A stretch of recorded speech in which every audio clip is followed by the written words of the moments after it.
Uganda balamusizza mwenna nze Ssenga Kulannama President General w'abasawo b'ekinnansi. Njagala okwogerako eri abasawo b'ekinnansi mwenna mu ggwanga.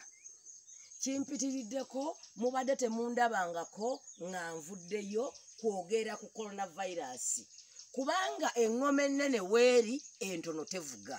President bwe yayogera nali sisobola kudda mu bigambo bye. Nali mmanyi muwulidde. Naye nfunye essimu okuva ekiboga. Ne baŋŋamba nti abasawo mwavudde mu masabo ne mugaggala ne muddukira mu nsozi. Ekyo nno kikyamu. Era ndagidde diso babakwate.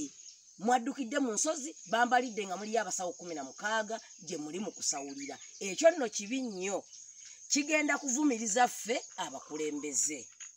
Mbadde mbasaba mukeere mu nnimiro. Bino bye mulaba seerese mu nnimiro mu kukwata bukwasi mu kutu. Wabula essimu evudde ekiboga wensanze nga ndi mu lusuku nnima. Nsimba bijanjaalo bwe nkoola omuddo. Njagala mukole ekintu kimu. Essabo lyo keera kati nze wano wendi wennima ekiggwa kyange kiri wali wansi. Essaawa zino bwe bandeetera omuntu ali emergency tutegeeza ki? Eteekwa okugyayo musawo w'ekinnansi n'oggulawo essabo. Bakuleetedde omuntu omusota gumulumye. Egyo emirimu ffe tusinga ogikola. Genda mangu oggulewo essabo. Genda omujjanjabe. Eyo emergency. Amuleese ayina kuba omu n'obeera wa 2 gwe omusawo, omulwadde n'abeera wa 3. Emergency kyendala omusawo gye tusobola okukola ku budde buno. Emergency endala gye tusobola okukola ku budde buno, omuntu bamuteze ettalo.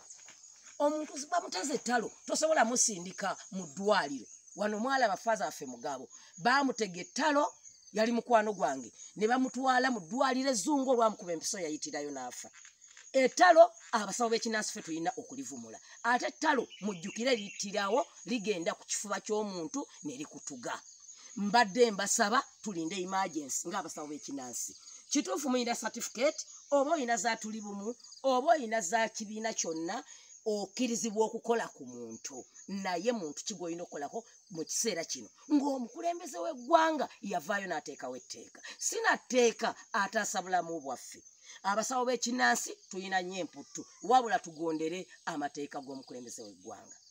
Tugende mu nnimiro tulimire abaana basobole okufuna ekyokulya. Katonda abajjajja abampeere nnyo omukisa.